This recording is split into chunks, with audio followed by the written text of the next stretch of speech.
Praise God. Opportunity mga musta. Quiet lang po kayo ha. Atin-atin lang to. Pero iparating natin sa NBI, sa DOJ at sa Malacanang. Tayo-tayo lang ha. Sabihin natin sa DOJ, sa NBI at sa Malacanang, di kayo halata ha. Slight lang, pero hindi naman kayo halata. Pero alam nyo po, meron biblical principle. Kung anong ating itatanim, yan ang ating aanihin. At sabi parati ng ating mga kababayan ay sana all. So ito proposal natin sa NBI, sa Malacanang at saka sa DOJ. Imbestigahan niyo yung Southeast Asian Games of 2019 kung saan tayo nag-overall champion at tinangala ng buong Southeast Asia. Imbestigahan niyo ng husto, bigay niyo lahat. We will support totally. Pag sinabi kong we, ako, at hinihimo ko lahat ng mamayan, supportahan yung investigasyon na yan. Tapos, ako naman, 10 ng aming mga kasama na ngayon ay nasa minority, imbestigahan naman namin ang flood control.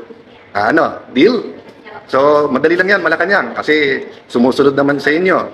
Sila Senator Erwin, sila Senator Lacson, yung mga nasa Blue Ribbon. Kalapitin nyo na. Total, 30 weeks, matagal po itong impeachment. At sabi nga, wag panay technicalities. Lalo po ang Blue Ribbon Committee, wala masyadong technicalities doon. So, wag po tayo mangamba sa kahit anong investigasyon. Salamat po sa lahat ng nagpaparating ng suporta, lalo po yung prayers. Pagkatapos sabihin na incidental lang dahil yung building, biglang pinawalang sala na ang mga kakampi nila. Tapos sinabi ng DOJ, tama yung investigasyon na yan. Tapos ang Malacanang, naimbestigahan na daw yung sekretary nila, pero ako daw, hindi pa. Okay lang, imbestigahan natin lahat. Pero hindi naman siguro bad words ang flood control. Ang bad words ay cover up. So, tamang-tama, magsosona na ulit. Bigyan natin ng pwedeng pag-usapan ang mahal natin Pangulo na tunay na mga pangyayari. May list na kami ng mga witnesses na mga matitibay. Yung iba, nasabi na in public. So, supportan natin lahat. All-out investigation, katotohanan, para magbago na yung ating bayan. God bless you all. Praise God for this opportunity. Makausap kayo, babati po kayo ng magandang gabi. At pinilit ko po talaga na ganitong oras para po mga OFWs naman po natin, lalo na po dahil yung topic natin, yung ekonomiya ng ating bansa at yung political situation ng ating bansa, ay talagang ang ating mga OFWs ay kailangan maging updated at saka informed, no? So we always start out by thanking God, praising God. Napakarami pong pinagdadaanan ng ating bayan. A lot of people po have lost their jobs, a lot ng negosyo ay struggling.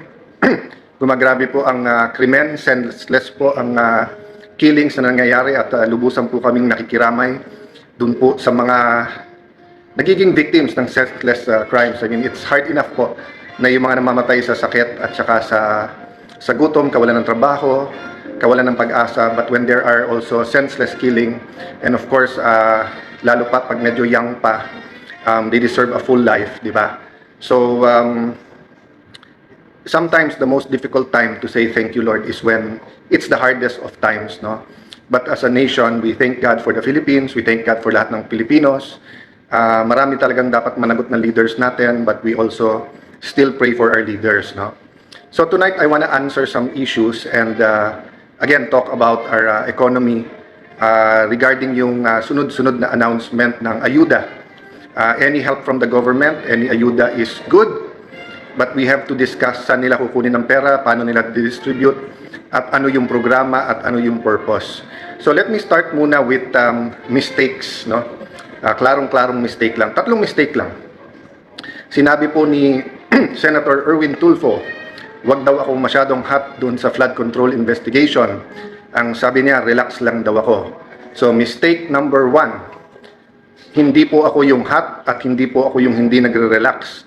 Ang ating pong mga kababayan, every single Filipino has asked for an accounting of the biggest corruption scandal in our country in history, involving not billions, not tens of billions, not hundreds of billions, but it involves trillions of pesos. dahil every year po lampas 5 trillion pesos ang ating budget, and since 2023, 1 trillion more or less sa DPWH pa lang na infrastructure, more or less 1/3 doon ang flood control, yung pa lang na imbestigahan. So when you tell us, Senator Erwin Tulfo, relax ka lang, grabe ang init ng ulo mo pag sa programa mo sa TV at radyo, 2-3 tao kausap mo, problema ng mag-asawa, tama yon. Kasi those are real lives and real problems. Pero ito problema ng buong Pilipinas, sasabihan mo kami lahat, relax ka lang. Let me explain bakit ko sinasabing ang sinasabihan ni Erwin Tulfo ay lahat po tayo. Remember po, sa minority, toka-toka po kami. Ang nakatoka sa flood control ay si Senator Rodante Marcoleta. Okay? At siya nag-umpisa nito as chairman. At umpisa pa lang ng hearing, napapakanta na niya ang mga witness. Di ba? O anong naging problema? Pinalitan siya. O, pagkatapos siyang palitan, kinasuhan siya.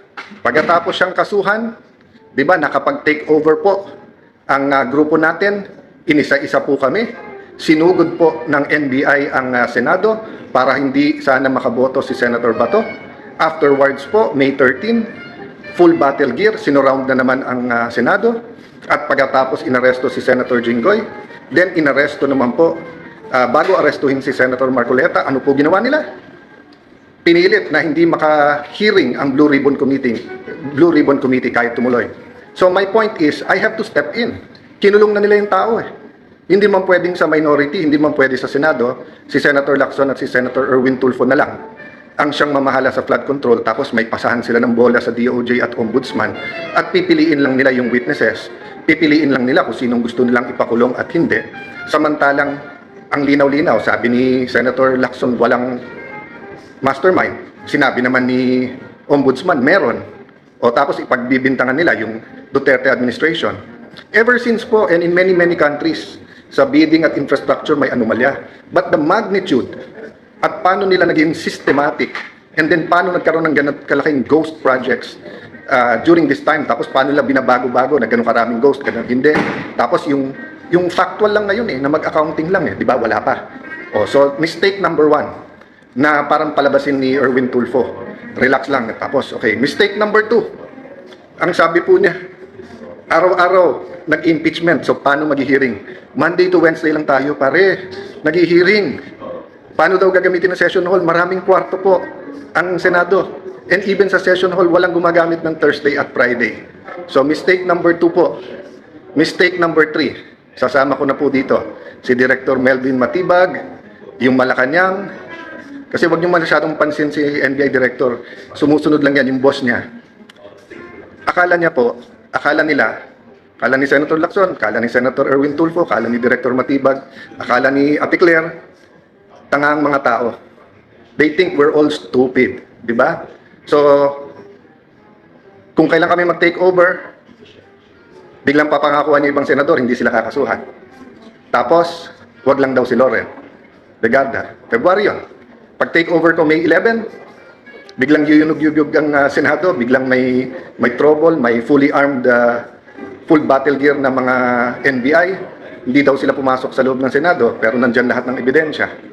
O pagkatapos, may kukulong, may babaliktad, wala naman 13, aagawin nila yung Blue Ribbon Committee nung natuloy pa rin, gagawa ng special session.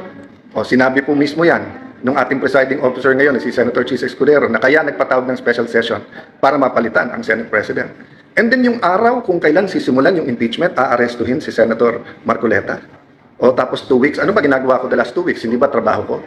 So whether you like my performance or not sa impeachment, 21 kami nandun.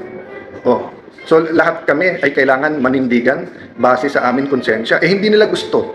So gusto nila akong alisin. So sasabihin, wag ako mangangamba. Alam naman natin yan, ngaw-ngaw, kaso, imbestiga, and then biglang plunder, biglang kulong. Diba? Bakit tayo papayag ng ganon? Nilalaban pa natin yung kay Senator Marcoleta, nilalaban pa natin yung ginawa kay Jinggoy, dadagdagan nyo pa. Kunwari pa kayo, nasasabihin nyo, 16 ang kailangan para 2/3 na yon para makonvict. And then, pag naging 21 na lang, sasabihin nyo, 14 na lang. O pag naging 19 na lang, 13 pwede na. 'Di ba? Kaya sabi ko nga, ingat po tayo.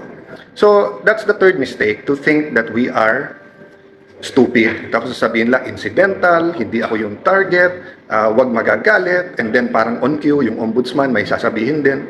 So, mga kapatid, kung gusto lang manggipit, gusto lang gamitin lahat ng puwersa ng gobyerno, gamitin nyo. Pero yung just because print ng traditional media, nire-report yung sagot nyo, hindi ibig sabihin naniniwala yung tao. Di ba? Total, nag-i-impeachment at tapos nakikinig kayo dun sa mga Latin terms. Senator Lacson, Senator Erwin Tulfo. Ito, alam to ni Director Matibag, dahil abogado naman siya, res ipsa loquitur. Di ba? I-research nyo yan kasi yan yung ginagawa nyo. Alam ng tao ang ginagawa ninyo. Okay. 30 weeks po, 30 linggo po yung impeachment. Importante po yan. Sige po. Daan milyon, bilyon ang pinag-uusapan. Pero daan milyon hanggang bilyon kung sakali. Ang pinag-uusapan po naman sa flood control, trilyon po ang ninakaw, daan bilyon. Hindi ba importante? Sabi, wag hack. Ano ba ginawa nyo the last few months? So, bakit sinabi ko sa ating ekonomiya? Ako po natutuwa pagka meron pong tulong sa ating mga kababayan at napakaraming mga programang nag-i-improve at gumaganda. Pero the last 2 days, sa mga announcement ng ating mahal na Pangulo, ang dami nagte-text sa akin, Senator Alan, tama ka pala. Kuya Alan, kaya pala yung 10K. Kaya babalikan ko lang ng konti yun, ha? Okay. 2020, nung nagkaroon tayo ng pandemic, tayo po ang nagkaroon ng pinakamatagal na lockdown sa buong mundo. Ang problema po sa lockdown, marami pong no work, no pay. At marami din po, isang kayod, isang tuka. Di ba? Halimbawa, mga tricycle driver natin, kapag hindi sila lumabas, wala silang kakainin. So, upon the recommendation of one big businessman, si Sec Sunny Dominguez ng DOF, sa pagpupulong-pulong namin, kinausap ko po yung mga congressman, nagkaroon tayo ng package, yung Bayanihan 1, 10K po yon, 2 gives of 5K.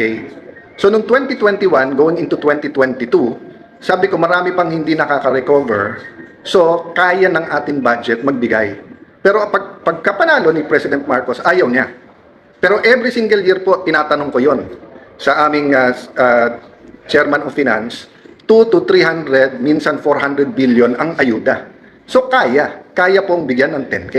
Towards 2023, ako na mismo nagsabi, kailangan pa rin pero kailangan targeted at ang dapat unahin, syempre may sakit kasi yun talaga may kailangan. Pangalawa po, yung pong small businesses kasi sa 5-6 lang po talaga nangungutang. Hindi pwedeng random. Pero the past 2 days, sobra po yung mga ganda ng amounts na ina-announce. So sabi sa akin, sir, may 12K pa. So kaya pala yung 10K. Bakit ngayon lang 2026? Alam na yung sagot. Ano yung sagot? Nanakawin muna yung daan-daan bilyon bago kayo bigyan. Diba? So 2023, 2024, 2025, ngayon pwede naman pala magbigay. Nandiyan ang pera eh. Pero saan nilagay? Doon sa mga pwedeng nakawin. 10%, 15%, 20%, 25%, 30%. May ghost pa. So yung ghost, ibig sabihin, 100% ninakaw. Ngayon na galit na kayong lahat. At ngayon na malapit na magsona. At syempre, pataas ang presyo dahil mismanaged din po. May crisis talaga, pero mismanaged din yung ekonomiya natin. Mismanaged din po kasi yung ating priorities. Ang priorities, paano kunin ng Senate President? Ang priority, paano mag-impeachment? Hindi priority yung crisis na nangyari sa Middle East at yung presyo ng gasolina at diesel. Diba? So bakit ko po ito sinasabi? Kasi katukin natin ang DBM. Kamusta ang release ng budget para sa mga proyekto? Kasi kung hindi nare-release yung pera, hindi umiikot sa ating bayan ang pera sa ating ekonomiya. So, ang government spending ay napaka-importante. Tapos, a-announce ka ng ayuda, which is maganda, pero nanakaw na yung malaking halaga, and then mangungutang ka ng malaki, magbebenta ka ng gold, magbebenta ka ng mga property ng gobyerno, kung kailan baksak yung presyo, tapos kung kailan mataas, wala na sa'yo. So, I leave it up to many more of the economists to talk about this, but our OFWs have to hear this because whether it was the 70s, 80s when you started moving, no, nung martial law and then yung oil shock noon, yung crisis no, economic crisis ng ating bansa, nung nalunod na tayo sa utang, and then yun nga, yung nagkaroon din naman ng crisis talaga noong 1997 and then nagkaroon ng crisis ng 2007, di ba? Pero nalampasan na po natin yan eh. Panahon ni President Pinoy, tapos panahon ni President Duterte, hanggang nagka-pandemic. Nagka-problema tayong pandemic, pero still, may capacity tayo mangutang, may capacity tayo magbigay ng ayuda. Ang problema, doon po sa pagnanakaw ang naging priority. So ang problema po ngayon, maraming negosyante ang nahihirapan. Maraming nawawalan ng trabaho, yung iba baka magsara or mag-scale down. So yung how we will navigate all of this, we have to do it together. Hindi pwedeng nakaw na everyone and then walang huhulihin or yung huhulihin opposition lang, whether totoong may ginawa o hindi, and then tapon-tapon ka lang ng ayuda, di ba? Yun lang pong mga tinamaan ng bagyo, lindol, etc. Maganda yung relief program and many NDRRMC, yung pong DSWD, kudos sa inyo, I honor you. Grabe po ang inyong pagtatrabaho dyan. Pero, yung pong rehabilitation, di ba? Hindi pwedeng nawalan ng bahay kasi bigyan ng 10 million, bigyan 20 million. It's much more than that, no? Maylene Reyes, magandang gabi sa iyo sa Australia. Katrina, Sergio George, yes, dapat ilista lahat ng binibentang assets ng gobyerno at lahat ng inuutang. Daming Hearts Like and Care, ADF, Mirel,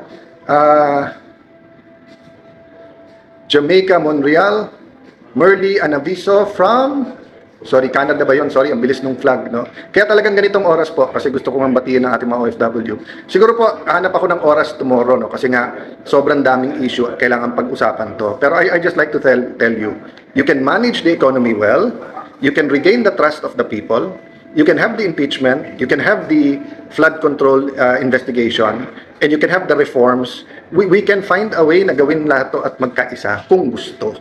Pero kung pro-protektahan yung mga kakampi, mga mastermind, remember, umiikot yung pera eh.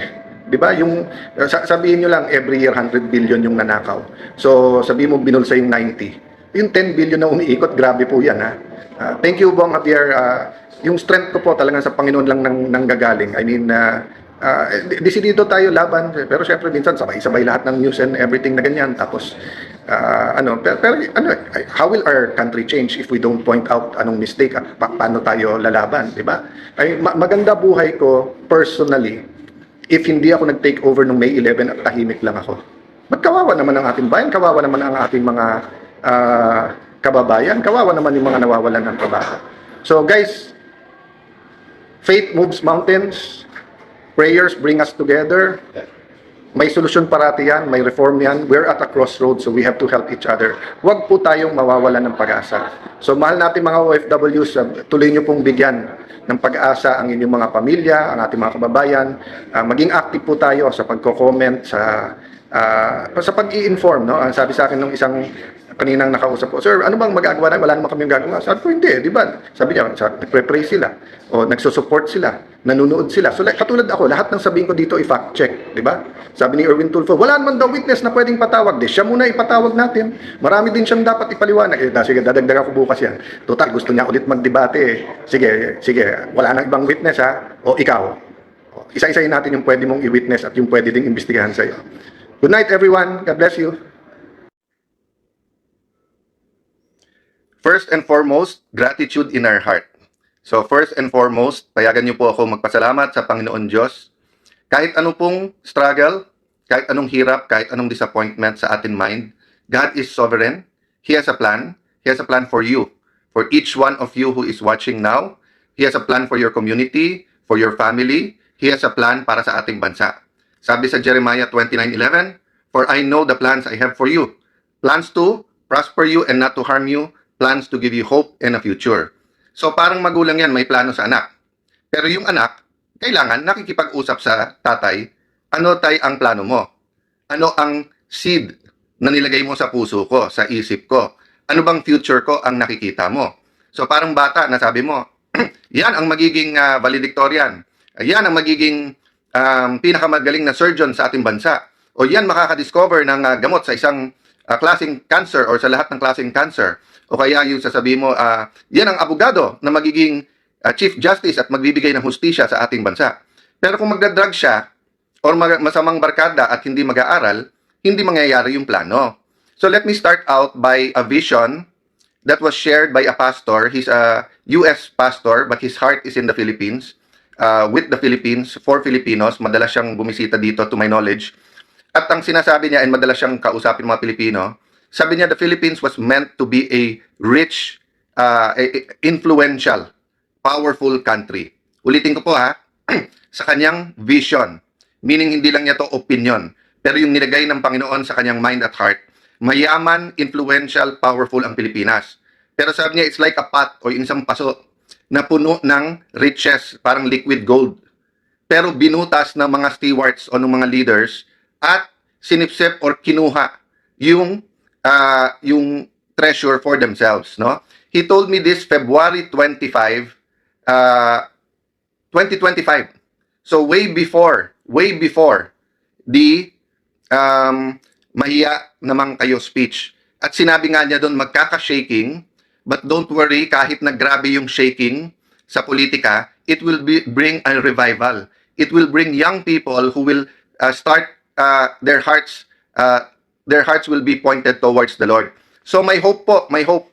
So sa lahat ng nanonood ngayon, sa lahat ng kababayan natin, sa lahat po na nagpre-pray, sa Luzon, Visayas, Mindanao, sa ating mga OFWs, don't lose hope. Maganda plano ni Lord. But we have to seek earnestly kung ano yung plano na yan. We have to do our part, no?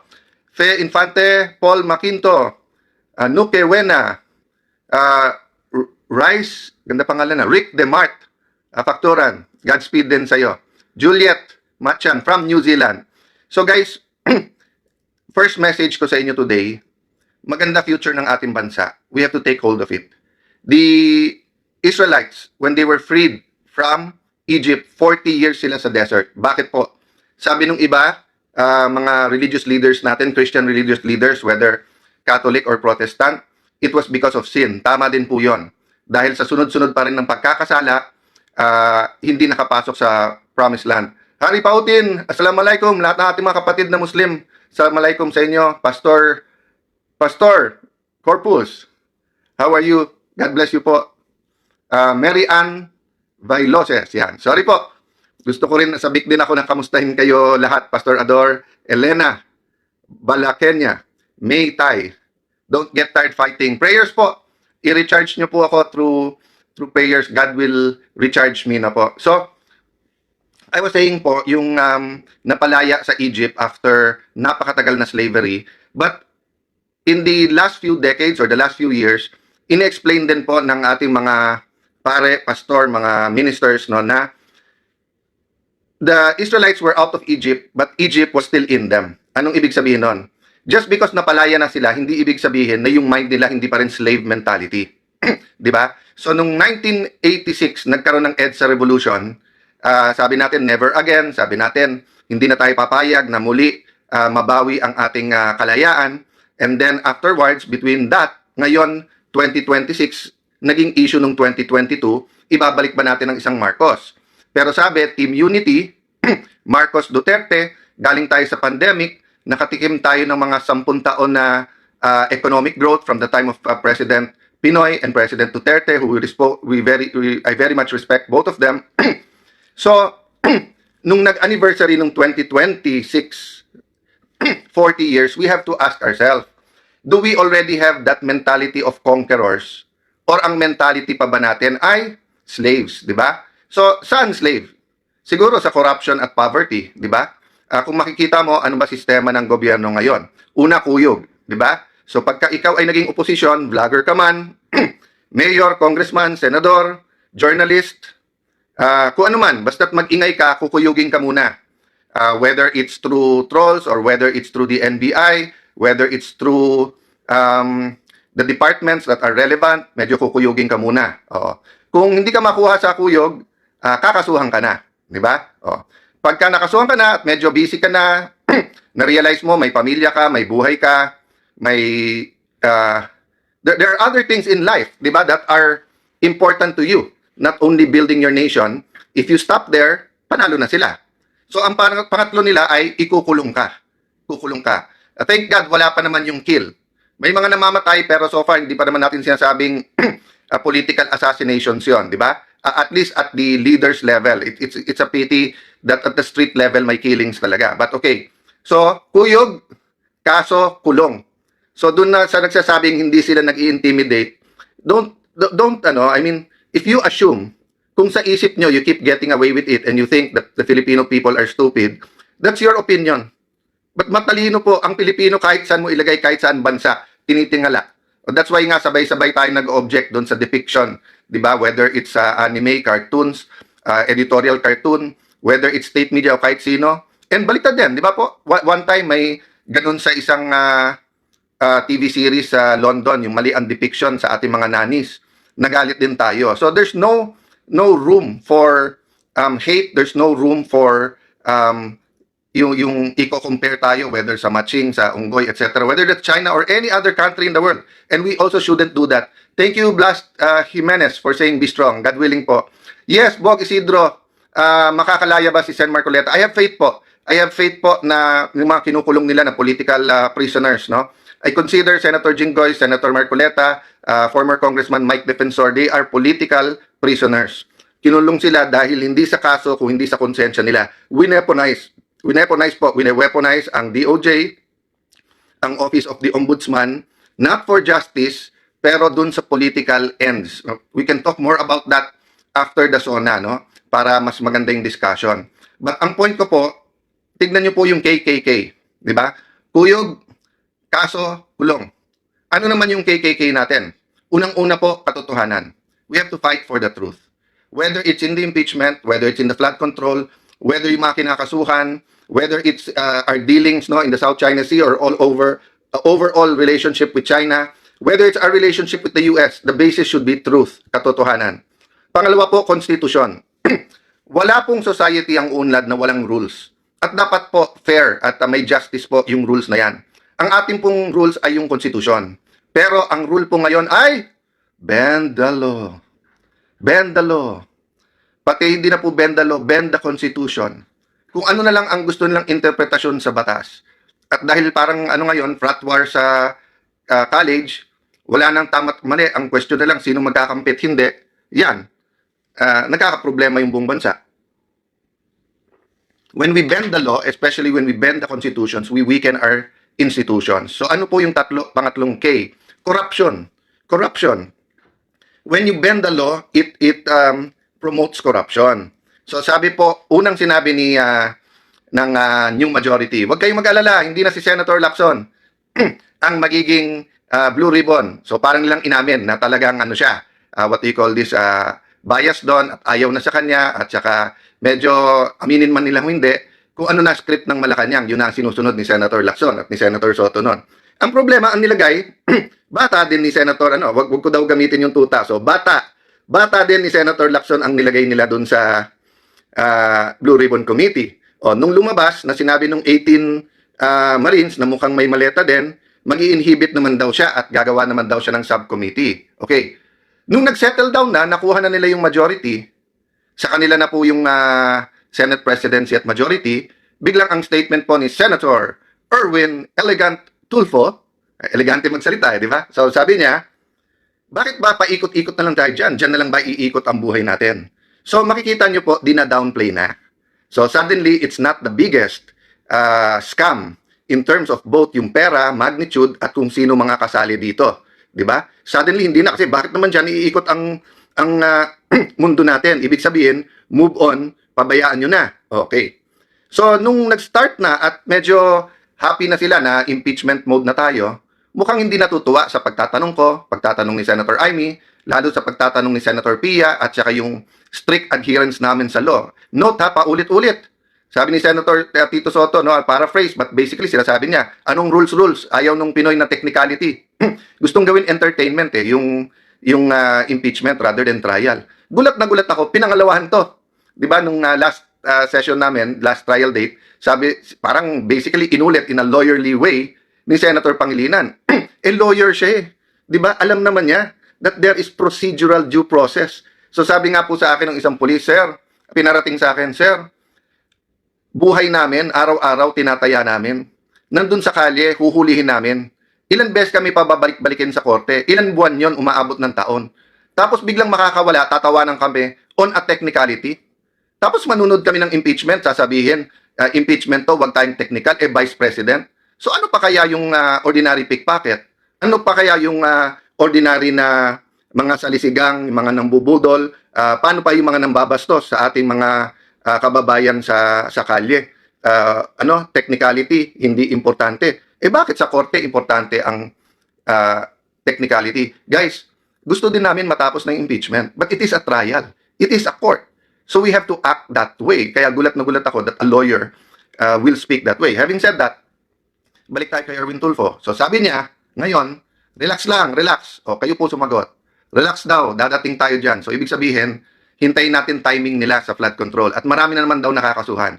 Okay, remember, I'm the only one, at least I remember, at that level, Senator Patas, na nagsabi, siguro sa laki ng problema na to, sa magnitude ng corruption na to, at sa dami ng kasali dito, baka maganda yung buong generation natin ng politiko mag-resign at isang eleksyon bawal tayong tumakbo lahat. Eh, tahimik si Senator, former Senate President Trilon, tahimik. Former Senate President Coco Pimentel, tahimik. Si former Senator Dick Gordon, tahimik. Lahat sila tahimik. Yung wag muna tayong tumakbo. O nung naging Senate President ako, talking head sila bigla. Pare-pareho ang tahol. Kung ano sabihin ng Malacanang, pag sinabi ng Malacanang tahol, tahol naman ng tahol, di ba? So, makikita nyo, ganito din po pagdating sa flood control. Sabi po ni Senator Erwin, ano na ba ebidensya? Sino na bang witnesses? Sobra naman ikaw, Senator. Alam mo, pumunta ka sa radio o TV booth mo, papilain mo ang taong bayan, baka isa-isa kang kung ano sabihin sa'yo sa mukha mo. First and foremost, sinabi ng ombudsman, pwedeng gamitin yung sa 18 Marines, di ba? O, tapos iniisa-isa pa. Napakinggan nyo pa kahit once. Hindi, dinidismiss nyo na. O, pangalawa, yung sinasabi po na Bersamin files.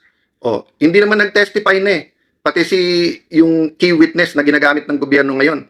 Nung sinabing umabot hanggang sa presidente, ang sagot, si Senator Lacson na, hindi na yung witness ang sumagot. Okay, sinabi natin po sa mga ahensya ng gobyerno, pati DPWH, mag-submit sa atin. Ano ba talaga, Ghost? Ano po ang mali lang ang pagkagawa? Alin ang substandard? Hanggang ngayon, sinabit ba sa atin? O yung ICI ba, yung NBI, yung DPWH, lahat sila nag-imbestiga, sinabit ba sa atin? Mag-iisang taon na. So pagkakakampi, may pagkakataon na ayusin muna para hindi magmukhang ghost, ganun ba? O yun ang lumalabas sa internet sa lahat ng discussion. Kung yan ay 1, 2, 3 buwan, pinagtatanggol ko pa kayong lahat eh. Ang problema hindi na eh, mag-iisang taon na. Inventory lang, maglabas lang kayo. Ano ang budget ng 2023, 24, 25? Saan napunta yan? Nagawa ba? Hindi. So, pagdating po sa witnesses, marami po, siguro kung 4-5 hearing lang po, nakapila na yan. At even kung gamitin natin witnesses yung DOJ at saka yung NBI, DBM, may lalabas dyan. Ang problema, tatamaan si Senator Erwin. Diba? Kaya nga kinakanti-kanti, medyo pinupoke bear ni Senator Lacson nung umpisa yan sa isang kontraktor. And then, syempre, sa party list nila. So, napakarami yan. I won't go into details now. But, I want you to think about this weekend. Anong KKK ang gusto nyo?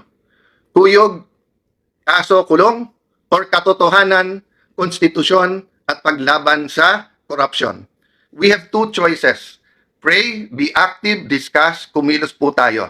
Parating na po talaga yung panahon na basta't kaaway nila, ikukulong nila, mga kababayan. Yan na po talaga ang pattern. Kuyog, kaso, kulong. Yung kaso po na yan, targeted na po yan, weaponized na yan. Kahit ano sabihin mo, dikahon na yan. So, ganyan din po sa impeachment. Sabi nila, 2/3, 16. Tingnan nyo po, tingin ko hindi pa tapos yan. Tingin ko may panghihilot pa na mangyayari dyan. Last, bakit yung timing? Kasi po, dapat Wednesday yung botohan, ginawang Monday, dun sa supina, nung records ng Anti-Money Laundering Council, ng BIR at Bangko. Napaka-importante to. Sa impeachment po, both ni President Erap at sa impeachment ni Chief Justice Corona, the bank records, documents like this played a crucial role. Ang problema, pinag-uusapan pa namin whether it's a fishing expedition or kung it passes the test ng pagiging definite, no? Kung ano po yung particulars na hinihingi. So sabi nila, hindi, basta katotohanan, ilabas na. O di ba ang daming tumaas ng kilay nung sinabi ni Senator Erwin na yung 400 million sa SALN niya, more or less yun yung narinig kong amount. Ang sabi daw is yung amount na yan, kinita niya nung nung media. Nagsalita si Jason na napakatagal niya sa media and he was on prime time. Wala pa siyang kilala ni isang media na ganun kalaki kinita. So pwede na ba natin patawag ang BIR at tignan lahat ng tax ni Senator Erwin? Pwede na ba natin patawag ang AMLA at mga bangko? Ganun din kay Senator Lacson, di ba? Ano yung actual? I didn't really pay that much attention pero parang dumoble yung kanyang SALN tapos sinabi niya sa negosyo. So, we're giving him a chance to explain. Nag-explain siya kahit walang nagtatanong. Pero ang tanong ko, ngayon ba pinapakuha natin yung AMLAC, yung pinapakuha ba natin yung BIR records niya, yung bank records, or pinapapaliwanag muna natin? Yan ang isang pinag-uusapan ngayon eh. Kaya tayo dinidistract, di ba? So unang nagdi-distract, NBI, sausaw ka agad yung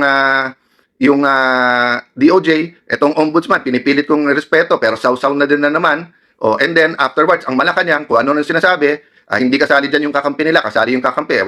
Hindi daw kasali, pero sabi ng ombudsman, bubuksan ulit. So, just do your job and I will honor you kung tama, di ba? Pero kaya sumausaw kagad yan si Erwin.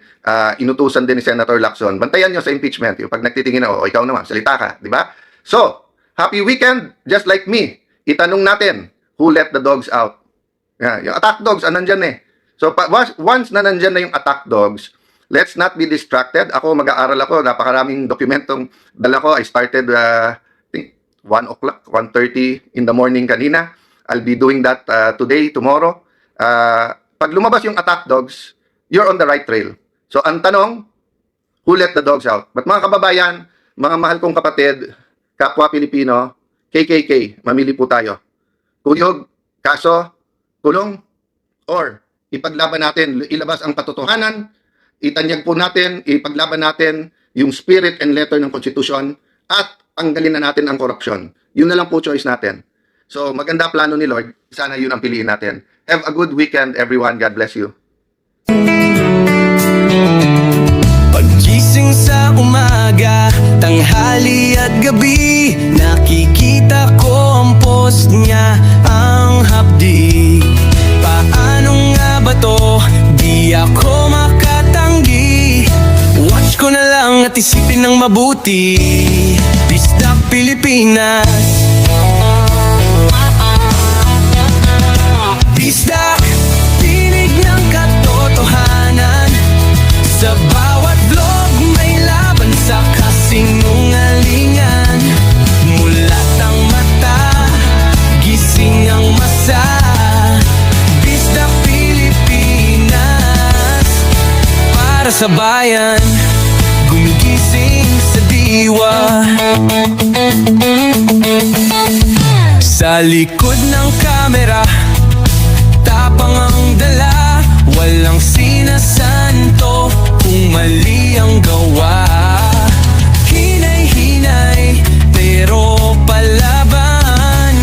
Boses ng tao sa digital na labanan. Bisdak, tinig ng katotohanan. Sa bawat vlog may laban sa kasinungalingan. Mulat ang mata, gising ang masa. Bisdak Pilipinas, para sa bayan, gumigising sa diwa.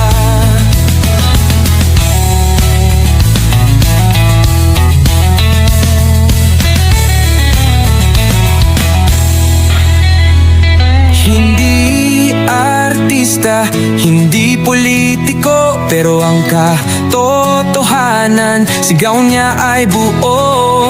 Sa YouTube o Facebook man siya makita, may aral ka pa rin, may uwi sa bawat salita.